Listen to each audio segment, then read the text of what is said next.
আসসালামু আলাইকুম বন্ধুরা, তোমরা কেমন আছো? আজকে আমি তোমাদেরকে একটা সুন্দর গল্প শোনাবো। একটি সুন্দর মিষ্টি প্রেমের গল্প।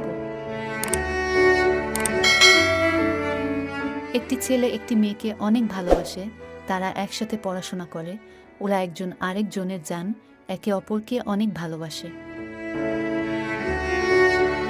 কোনো একদিন কলেজে যাবার সময় একটি অ্যাক্সিডেন্ট হয়।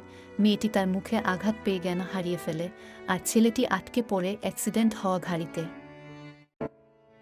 একটি ভয়াবহ অবস্থা। হৃদয় তমা করে চিৎকার করছিল। পরে উদ্ধারকর্মী এসে তাদেরকে হাসপাতালে নিয়ে যায়। মেয়েটির জ্ঞান ফেরার পর মেয়েটি দেখে ওর মুখে ব্যান্ডেজ করা। তারপর ও শুধু ওর বন্ধুর কথা জিজ্ঞেস করছিল আর কান্না করছিল। অতঃপর ডাক্তার তাকে শান্ত করে সবকিছু খুলে বলল। হাসপাতালে মেয়েটিকে ডাক্তার বলল তার বন্ধুর একটি পা প্যারালাইসিস হয়ে গেছে, সে আর কখনো আগের মতো করে চলাফেরা করতে পাবে না। এই শুনে তমা আরও কান্না শুরু করল। সেই তোমার তখন এসব দেখে অনেক কষ্ট হচ্ছিল।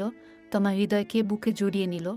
তার কিছুদিন পরে তোমার চেহারাটা আগের মতো আর সুন্দর নেই। মুখে আঘাত পাওয়ায় ভালোবাসার কাছে চেহার কোনো বিষয় না।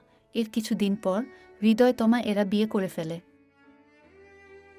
এখন ওদের একটি বড় ফুলের দোকান আছে, আর ওরা এখন খুব সুখী জীবন যাপন করছে।